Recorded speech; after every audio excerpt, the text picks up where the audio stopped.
मेरे प्यारे विद्यार्थियों, तुम सभी को मेरा प्यार भरा नमस्कार। आज मैं बात करूंगी सुमित्रा नंदन पंत की काव्यगत विशेषताओं पर।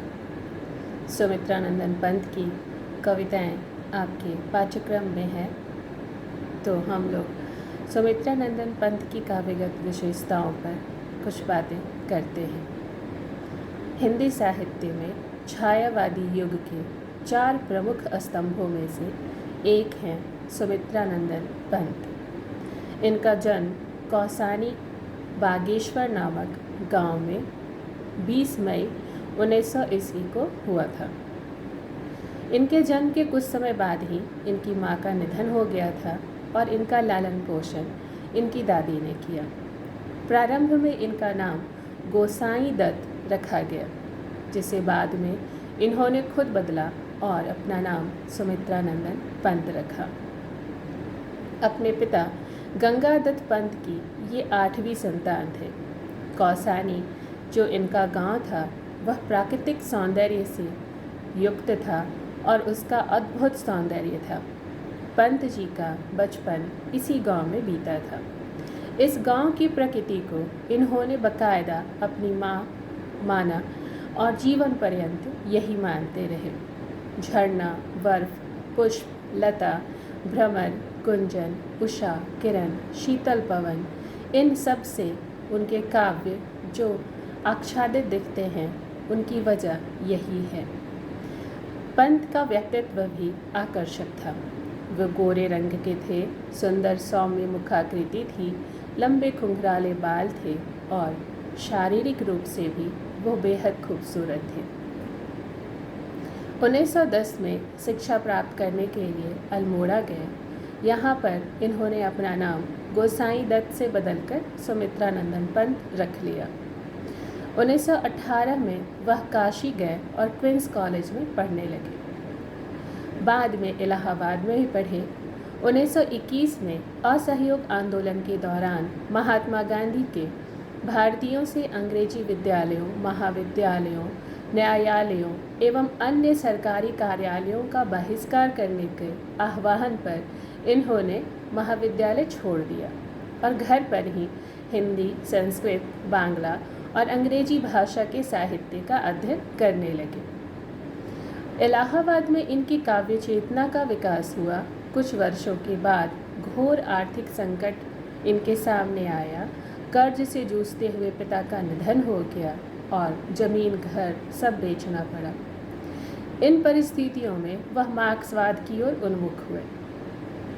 बाद में अनेक वर्षों तक गांधी के सानिध्य में इन्हें आत्मा के प्रकाश का अनुभव हुआ।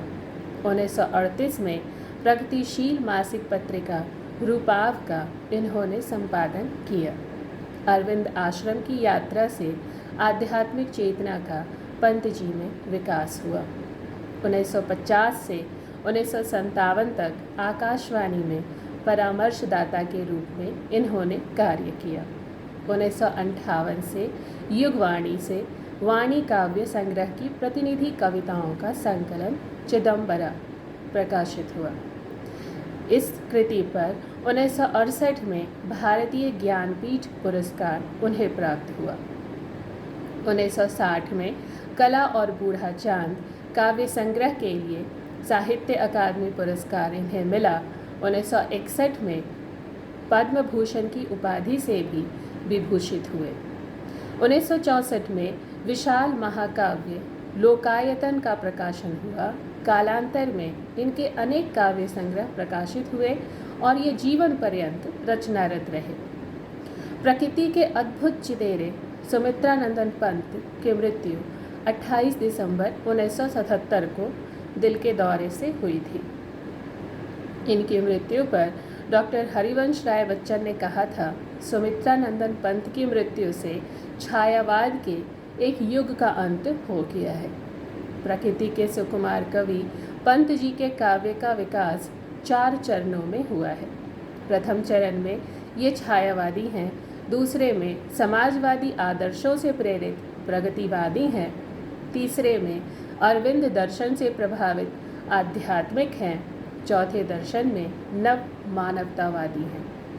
1907 से 1918 के काल को स्वयं इन्होंने अपने कवि जीवन का प्रथम चरण माना है। इस काल की कविताएं वाणी में संकलित हैं।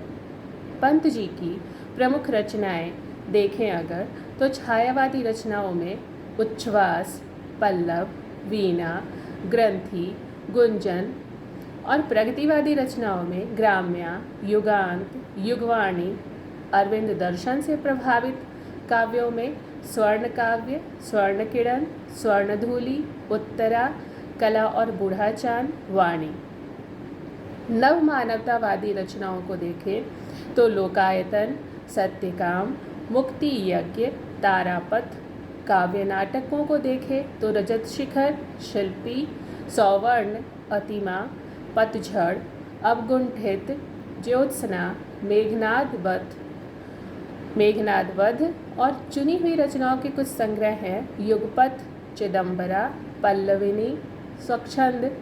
अनुदित रचनाओं के संग्रह हैं मधुज्वाल और अन्य कवियों के साथ संयुक्त संग्रह है खादी के फूल।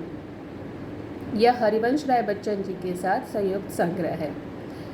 1958 में युगवाणी से वाणी काव्य संग्रह की प्रतिनिधि कविताओं का संकलन चिदंबरा प्रकाशित हुआ, जिस पर 1968 में भारतीय ज्ञानपीठ पुरस्कार प्राप्त हुआ और 1960 में कला और बूढ़ा चांद काव्य संग्रह के लिए साहित्य अकादमी पुरस्कार से इन्हें सम्मानित किया गया। जैसा कि हमने जाना कि 1961 में हिंदी साहित्य सेवा के लिए पद्म भूषण की उपाधि से पंत जी विभूषित किए गए।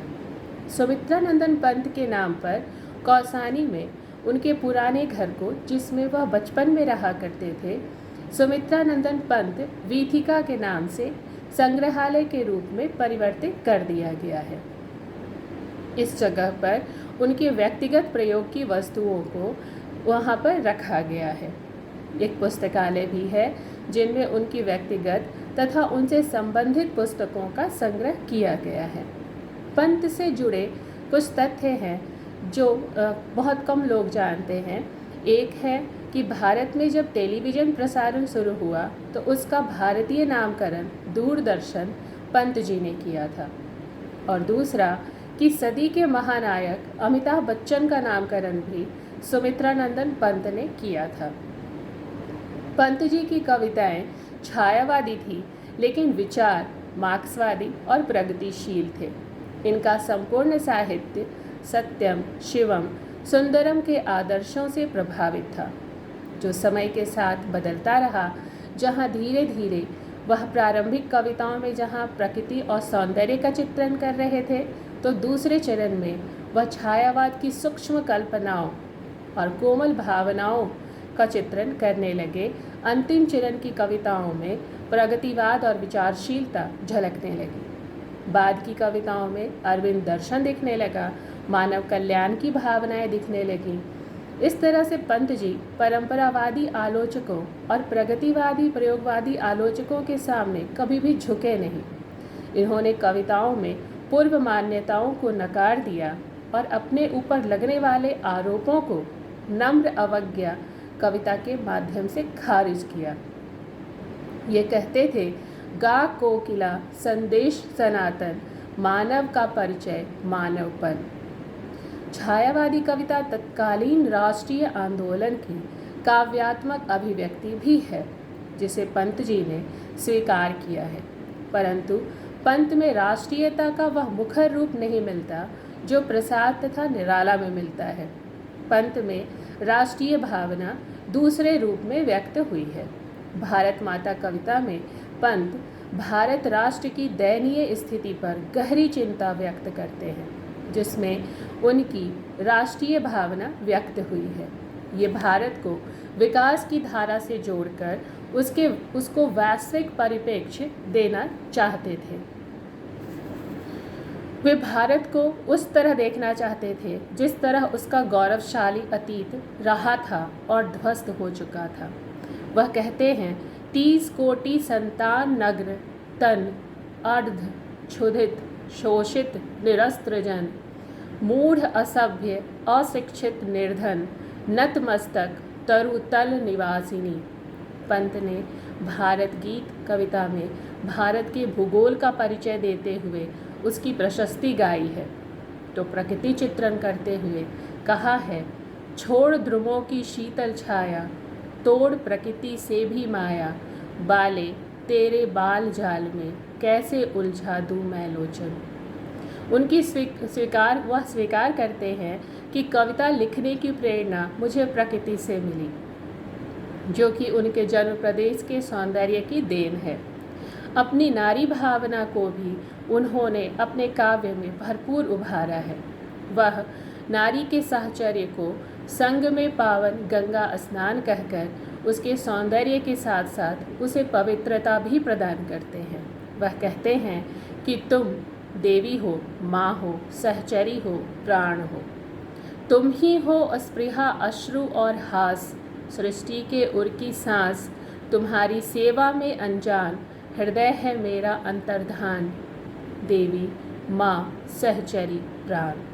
वह अंतर्ध्यान हो जाते हैं स्त्री की चेतना में। पंत को एहसास है भारतीय नारी सदियों से दलित पीड़ित रही है, इसलिए वे नारी मुक्ति के आकांक्षी हैं। जो नारी सामाजिक नैतिक बंधनों में जकड़ी है, पुरुष प्रधान समाज उसे युगों से गुलाम बनाकर रख रहा है, उसके प्रति अपनी क्रांतिकारी भावना उन्होंने व्यक्त किया है। मुक्त करो नारी को, चिरवंदनी नारी को, युग युग की बर्बर कारा से, जननी सती प्यारी को। प्रेम और सौंदर्य भी उनके साहित्य का शाश्वत विषय है। पंत का काव्य का बीज है प्रेम और सौंदर्य। आरंभ में वह प्रकृति सौंदर्य से विशेष रूप से प्रभावित थे। प्रकृति सौंदर्य की तुलना में मानव सौंदर्य को वह हेय मानते हैं। उन्होंने सौंदर्य चेतना में प्रकृति को ज़्यादा बड़ा स्थान दिया है। नंद दुलारे वाजपेयी के अनुसार प्रेम और सौंदर्य की सूक्ष्म मानसिक विवृत्ति में पंत की कल्पना समर्थ हुई है और यत्र तत्र यही कल्पना आध्यात्मिक उड़ान भी लेने लगी है। छायावादी काव्य का उत्स वेदना और करुणा है। छायावाद में वेदना को काव्यात्मक रूप मिला है। छायावाद में जो यह वेदना है पंत के काव्य में भी दिखती है। वह लिखते हैं, वियोगी होगा पहला कवि, आह से उपजा होगा गान, उमड़कर आँखों में चुपचाप बही होगी कविता अनजान। उनकी कविता में वेदना और निराशा का चित्रण मिलता है। उच्छ्वास, आंसू, ग्रंथि जैसी तमाम कविताओं में वेदना को वाणी मिली है। वह कहते हैं, कल्पना में है कसकती वेदना, अश्रु में जीता सिसकता गान है, शून्य आहों में सुरीले छंद हैं, मधुर मय का क्या कहीं अवसान है। रहस्य भी पंत के काव्य में दिखता है, जो छायावाद की एक मुख्य वृत्ति है। मौन निमंत्रण कविता इसका सटीक उदाहरण है। स्तब्ध ज्योत्सना मैं जब संसार, चकित रहता शिशु सा नादान, विश्व के पलकों पर सुकुमार, विचरते हैं जो स्वप्न अजान, न जाने नक्षत्रों से कौन निमंत्रण देता मुझको मौन। छायावाद की एक विशेषता है वैयक्तिकता। पंत इससे निरपेक्ष नहीं है। द्विवेदी युग की प्रबल सामाजिक उपयोगितावादी दृष्टि, रूढ़ नैतिकता के विरोध में छायावादी कवियों ने वैयक्तिक चेतना का उद्घोष किया। पंत ने भी इसका साथ दिया। दर्शन में जो दृष्टि है, विज्ञान में जो बुद्धि है, साहित्य में वही कल्पना है। कल्पना को साहित्य का एक महत्वपूर्ण अंग माना गया है। नंद दुलारे वाजपेयी का कथन है, कल्पना ही पंत जी की कविता की विशेषता, उसके आकर्षण का रहस्य बनी है। यही उनकी विविध बहुमुखी रचनाओं का आधार, उनमें रमणीयता का विस्तार करती है। कल्पना केवल शैली में ही नहीं, काव्य विषय में भी है। कल्पना ही पंत जी की कविता का मेरुदंड है। पंत जी भी स्वीकार करते हैं, मैं कल्पना के सत्य को सबसे बड़ा सत्य मानता हूँ। उन्होंने यथार्थवादी कविताएं भी रची हैं। ताज इसका एक प्रमुख उदाहरण है। भारत माता भी यथार्थवादी संस्कृति का उद्घोष करती है। उन्होंने रूढ़ियों के अंत पर भी काव्य लिखे हैं और कहते हैं, द्रुत झरो जगत के जीर्ण पत्र, हे शस्त्र ध्वस्त, हे शुष्क शीर्ण। यहीं पर नहीं, मानवतावादी दृष्टि से भरपूर भी पंत जी ने कई कविताएं लिखी हैं। सुंदर है विहग सुमन सुंदर, मानव तू सबसे सुंदरतम। वह कभी भी मानव को छोड़कर प्रकृति को नहीं अपनाते। पंत की काव्य भाषा छायावाद की भाषा का मानक रूप है। पंत की भाषा काव्यात्मक और चित्रात्मक है। उनका कथन है, कविता के लिए चित्र भाषा की आवश्यकता पड़ती है। उसके स्वर सस्वर होने चाहिए, जो बोलते हो सेब की तरह, जिसके रस की मधुर लालिमा भीतर न समा सकने के कारण बाहर झलक पड़े, जो अपने भाव को अपनी ही ध्वनि में आँखों के सामने चित्रित कर सके, जो झनकार में चित्र हो और चित्र में झनकार हो। उनमें चित्रों की इतनी अधिकता का कारण उनका चित्र मोह है। एक चित्र मानस पटल पर अंकित हो नहीं पाता, दूसरा चित्र आ जाता है। बादल कविता में पंत बादल के सैकड़ों चित्र खींचते हैं।